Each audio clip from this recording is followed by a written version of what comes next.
So imagine you're freezing in this drafty apartment, rationing your groceries and just stressing over every single dollar it takes to make rent. Right, a total survival mode situation. Exactly. And then you get a letter in the mail. It turns out you've actually had a multi-million-dollar trust fund just sitting in an account for a decade. Oh, wow. Yeah, you legally owned it the entire time. You just, didn't know it. Today, we are looking at a theological framework that claims most people are living their lives in that exact same way, just spiritually and emotionally broke while actually owning the bank. Welcome to the deep dive. It really is the ultimate tragedy of human awareness, isn't it? Like, the resources are right there, but your day-to-day reality is essentially poverty. Yeah, and today we are unpacking a very specific lens on this dynamic. We're pulling from a sermon outline and a translated transcript of an address given by Pastor Dr. W.F. Kumuyi. Right, and this took place at the All Believers Conference during the Global Crusade in Abu Dhabi on July 31st, 2026. And the entire mission of this deep dive is to explore this concept he calls bountiful redemptive rights in God. When you go through this material, you realize it's attempting to completely rewire how a person experiences faith. Oh, absolutely. It's trying to move the listener away from this anxious, white-knuckling, duty-bound religious striving and shift them toward a really bold, confident claiming of inherent rights. Which is a massive paradigm shift, because let's be honest, when most people think of religion, they don't think of rights, they think of duties. Yeah, they picture a very long, very strict checklist of things you absolutely must do to keep the universe from punishing you. Yeah. But this address flips that entirely on its head. So we really need to define our terms here, because the word right carries so much baggage. What exactly does this framework mean when it uses that word? Well, the text actually starts by laying out some very earthly, tangible examples to ground the concept. It brings up birthrights, referencing the ancient story of Esau and Jacob. Right, where Esau had these incredible privileges simply by being born first, though he ultimately gave them away. Exactly. And then the address moves into family rights, which are privileges that strictly belong to members of a specific family. I mean, outsiders can't just walk in and demand them. Yeah, and the outline continues building that case by pointing to citizenship rights. Those belong exclusively to the citizens of a nation and are basically denied to foreigners. And finally, it looks at employee rights. Like, if you are officially on the payroll of a company, you are entitled to benefits that non-employees can't even dream of asking for. But here is the crucial rule that gets established right out of the gate. Rights are not things you have to bargain for. You don't beg for them. You don't cry for them. Right. If you are a citizen, you just have them. It's a settled legal reality. And that leads directly to the spiritual equivalent. The material refers to this as a covenant right. The premise is that through creation, redemption, and a personal relationship, a believer enters into a covenant with God. And because of that covenant, the framework argues that God pledges to fulfill certain promises that exist entirely independently of the believer's daily performance. The analogy used in the transcript is actually marriage. When a couple gets married, the bride drops her maiden name, takes on the bridegroom's name, and claims ownership of what is his. Yeah, simply by the right of being his bride. But I have to stop here and push back a little bit, because when you start talking about claiming benefits and legal realities, doesn't this make spirituality sound, I don't know, incredibly transactional? Like you're signing a corporate employment contract or something. Exactly. Or like you found some cosmic legal loophole to get a better health plan. It's a completely fair question, and it's a very natural reaction to hearing this kind of terminology. But this is exactly where we have to look at the hard line the framework draws between a contract and a covenant. They are not the same thing. Okay, so how does the text separate the two? Think of it as the difference between a gig economy worker and an adopted heir. In a contract, let's say you're driving for a rideshare app. Your benefits are tied entirely to your immediate performance. Right. If you don't drive, you don't get paid. Exactly. It's a transaction. I do this for you, you do this for me. If you fail, the contract is void. You're just constantly sweating your rating. Precisely. But a covenant, especially in this theological framework, is not a transaction. It's a complete merging of identities, just like that bride and groom analogy. Because the bride isn't an employee of the groom trying to earn a daily wage. Right. By entering the covenant, her identity merges with his. The rights are inherent to her new identity, not earned by her hourly labor. So a covenant means you've basically been adopted by the CEO of the company. You're no longer driving for the app. You actually own a stake in the enterprise. That's it. And the address is actively trying to move the listener out of that gig worker mindset and into a covenant mindset. Okay, that distinction is massive. But it also raises a huge question. If I'm the heir and these rights are guaranteed by this unbreakable covenant, why am I still sweating in the driver's seat? Yeah, why does the transcript point out that so many believers are chronically anxious, struggling, and just feeling defeated? Exactly. If I own the bank, why am I stressed about rent? Because human beings are fundamentally wired to prefer control over grace. Yeah. We actually like the contract because it gives us a sense of control. Like if it's a duty, I can manage it. I can check the box. Yes. The framework points out that believers obsess over their duties and their failures instead of their rights. We are fixated on what we are doing wrong rather than resting in what is rightfully ours. And to illustrate just how tragic this is, the speaker dives into one of the most famous stories in history, the parable of the prodigal son. But the fascinating thing here is that the focus isn't on the rebellious younger brother who ran away and squandered his inheritance. Right, the focus is entirely on the older brother who stayed home. Yes. The older brother is the perfect case study for this psychological trap. Yeah. Think about the narrative arc here. The younger brother comes home smelling like a pigsty after ruining his life. And the father sees him, runs to him, and instantly throws a massive feast. We're talking absolute joy, merriment, a fatted calf, new clothes. But the older brother isn't at the party. He is out in the fields, working, sweating in the hot sun, doing his duty. And when he hears the music and dancing from the house, he is furious. He completely refuses to go inside. The father actually has to leave the party to come out and entreat him. And the older brother just unleashes all this bitterness. He essentially says, I have slaved away for you for years. I never disobeyed a single order you gave me. Yeah, and you never gave me so much as a young goat to celebrate with my friends. It is a stunning admission of how he views his relationship with his father. He says, I have slaved away. He views himself as an employee. He was waiting for his father to pay him a wage for his flawless performance. Exactly. And the father's response is just devastating because it cuts right to the core of everything we were talking about today. The father looks at him and says, son, you are always with me and everything I have is yours. He owned the entire estate. It was his right the whole time. He didn't have to earn a goat. It's exactly what you talked about at the beginning. It's like living on instant ramen for decades while having $1 million in a bank account you never bothered to check. That is the tragedy of the older brother right there. He wasn't actually deprived of anything by his father. He was deprived by his own ignorance of his standing. He chose to live like a hired hand on an estate with his name on the deed. And this framework suggests that millions of people are living their lives in that exact same state of bitter, resentful, duty-bound exhaustion. Completely missing the fact that the resources are already at your disposal. But wait, if I'm that older brother and I decide to finally drop my tools, walk into that party, and claim my inheritance, I'm putting a monumental amount of trust in the fact that the estate isn't bankrupt. Right.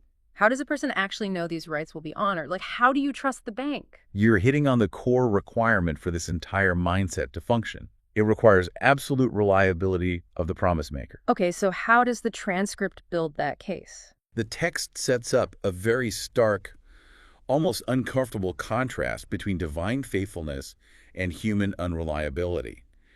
It asks you to visualize a scenario, put God on one side of a scale and put 1,000 people on the other. 1,000 people you actually know, like friends, family, colleagues. Exactly. People you have real relationships with. The address points out the harsh reality of human nature.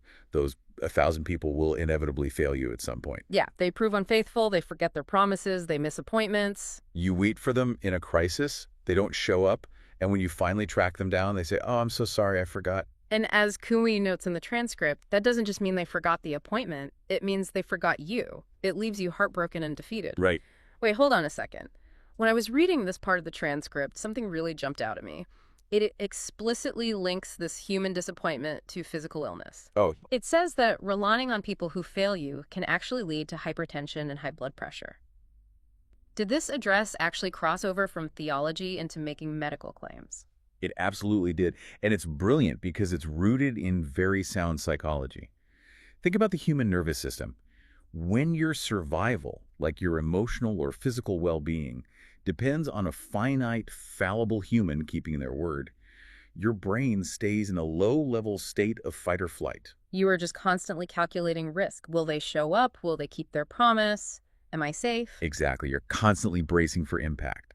And that chronic tension spikes your cortisol, it raises your blood pressure, it leads to anxiety and depression. Wow, so the framework isn't just making a spiritual claim, it's making a physiological one. Yes, shifting your absolute reliance away from fallible humans and onto an unbreakable divine covenant signals to your nervous system that it's finally safe to stand down.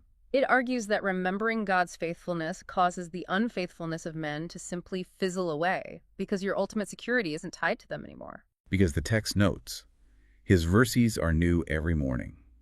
Everything breakable in this world, nations, economies, even our own bodies might shatter, but this covenant won't. And to drive this home, the speaker points to the historical account of Sarah, the wife of Abraham. Right.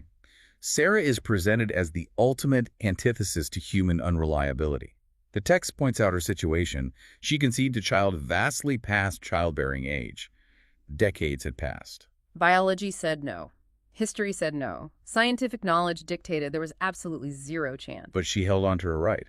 The text says she judged the promise maker to be faithful, completely ignoring the natural circumstances. She didn't rely on human capacity. Her confidence rested entirely on the character of the one who made the promise. And that requires a massive surrender of our own efforts, which brings us to perhaps the most challenging part of this entire framework. Right, because if God does all the heavy lifting, if he is the faithful one who guarantees the covenant, what exactly is our job? Exactly. If the older brother's sweaty labor in the field was the wrong approach, how does someone actually walk in these rights? Because if I'm not supposed to be out there earning my keep, what am I supposed to be doing?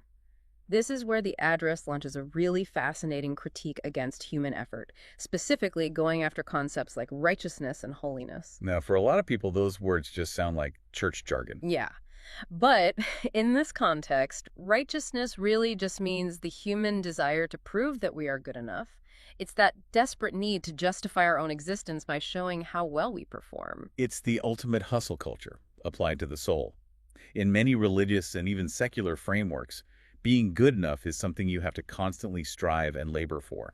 The text specifically mentions people fasting every single week just to maintain a measure of good standing, living with this exhausting feeling that they're being closely monitored by a divine parole officer. And Kamui systematically dismantles that entire approach. He says that all human attempts to produce our own righteousness are like filthy rags. You cannot wear those kinds of garments to enter the presence of a king. The transcript uses this vivid, unforgettable metaphor. It says our outward, self-produced good behavior is exactly like fancy, attractive wrapping paper wrapped around a box of iniquity. And if we translate iniquity, we're really just talking about the mess inside, the brokenness, the selfish motives, the quiet resentments. Exactly. From the outside, the wrapping paper looks incredible. You look like the perfect citizen, the perfect older brother. But inside, the box is corrupt. And the argument here is that when the final accounting happens, that self-righteous wrapping paper is entirely useless. It is a devastating teardown of performance-based living. So much of what we call good behavior is essentially just anxiety management. Right, it's a checklist. Did I meditate enough? Did I say the right things? Am I acceptable today? This framework upends that completely. It argues that Christ is uniformly righteous, meaning he doesn't have good days and bad days, and he bestows this standing as a sheer gift. True holiness isn't a stressful performance. It is a relaxed acceptance of a new nature. You don't labor for it, you receive it. But the text is very clear that receiving it requires a deliberate, personal step of faith. This isn't some collective denominational membership card. You don't inherit these rights just by sitting in a specific building once a week. No, it happens at the point of surrender. It happens when a person realizes that their self-control, their wrapping paper, and their human effort have completely failed. It requires confessing with the mouth and believing in the heart. And the text emphasizes that genuine belief in the heart is the only thing that leads to a transformed life. You can't fake it from the outside in. Okay, so let's bring this down to ground level. What does this mindset shift actually look like on a random Tuesday? Yeah, if someone stops living like the striving older brother and starts living like a confident heir, how does that change the way they walk through a normal day? The very first thing that changes is their vocabulary. The address notes that a person who understands their redemptive rights removes words like impossible, undoable, and I cannot from their dictionary. You literally cross them out. You stop saying things like, well, my family has never succeeded at this, or I just don't have the resources to survive this crisis. Because your resources are no longer limited to your personal capacity or your human network. You are operating out of the covenant. The text points out that you no longer need to lean on human beings who can only offer sympathy. When you hit a wall, a friend might offer a shoulder to cry on. And while sympathy is nice, it doesn't actually solve the problem. There is this incredibly touching story used in the address to illustrate exactly what this kind of reliance looks like. It's about a young child in the middle of a severe thunderstorm. Right. It's the dead of night. Outside, the thunder is cracking, the lightning is flashing, and the whole house feels like it's shaking. The child wakes up terrified in the dark. But the child doesn't panic. They don't try to stop the storm. They just call out into the darkness, "Daddy, are you there?" And the father simply answers, "Yes, I am here." And immediately, the child goes back to sleep. The storm outside hasn't stopped. The thunder is still crashing. The circumstances haven't changed one bit. But the realization of the father's presence completely changes the reality inside the room. That story is the core application of this entire theology. It's about the emotional baseline of the believer. The text connects this directly to the profound weight of human isolation. It makes this incredibly stark statement. Loneliness is killing people. People feel unloved, uncared for, ignored by the world. But the covenant promise is, "I will never leave you nor forsake you." This framework argues that this promise functions as the ultimate psychological and spiritual safety net. I will never leave you. When you actually internalize a definitive statement like that, it changes your posture. Because of that relationship, the believer is instructed to be incredibly bold, not timid, not doubtful. Just as an employee confidently asks their boss for the paycheck they are owed, or a bride confidently claims what belongs to her new family, a believer is told to boldly declare, "The Lord is my helper." And we should clarify the nature of this boldness. This isn't arrogance. Arrogance is based on self-reliance. It's pointing to the fancy wrapping paper we talked about earlier. Right. This boldness is entirely derived from the faithfulness of the other party. It is absolute confidence in the covenant keeper, not in your own ability to weather the storm. So as we wrap up this deep dive, let's trace the journey we've just taken. We started by redefining the very concept of a right. Yeah, we moved it away from a transaction that you have to beg and barter for and recognized it as a legal and familial reality that you simply inherit through a covenant. We examined the tragic trap of the older brother, the exhausting reality of working yourself to the bone in the hot sun, filled with a bitter resentment, while a feast is happening inside a house that you already own. We looked at the physiological antidote to human disappointment, exploring how shifting our absolute trust away from fallible humans and onto an unbreakable creator can literally signal our nervous systems to stand down. We stripped away the filthy rags of our own performance-based anxiety, tossing out the wrapping paper of self-righteousness, and embraced the idea of holiness as a gifted new nature rather than a stressful lifelong audition. And finally, we saw what this looks like in practice. Resting like a child in a thunderstorm, possessing the boldness to face impossible situations without fear, anchored entirely by the unbreakable promise of presence. It is a massive, life-altering shift in perspective. And it leaves us with the final thought to mull over today, one that builds on everything we've unpacked. It really all comes back to that older brother, doesn't it? It does. His great tragedy was that he suffered in poverty while actually owning everything, which makes you wonder how much of human anxiety, regardless of your specific background or beliefs, stems from a failure to recognize the resources, the community, or the internal resilience that we already possess. How much time do we spend stressing over what we think we need to acquire, completely blind to the fact that the vault is already unlocked? You might just have a trust fund sitting there, waiting for you to realize it's yours. Thank you for joining us on this deep dive.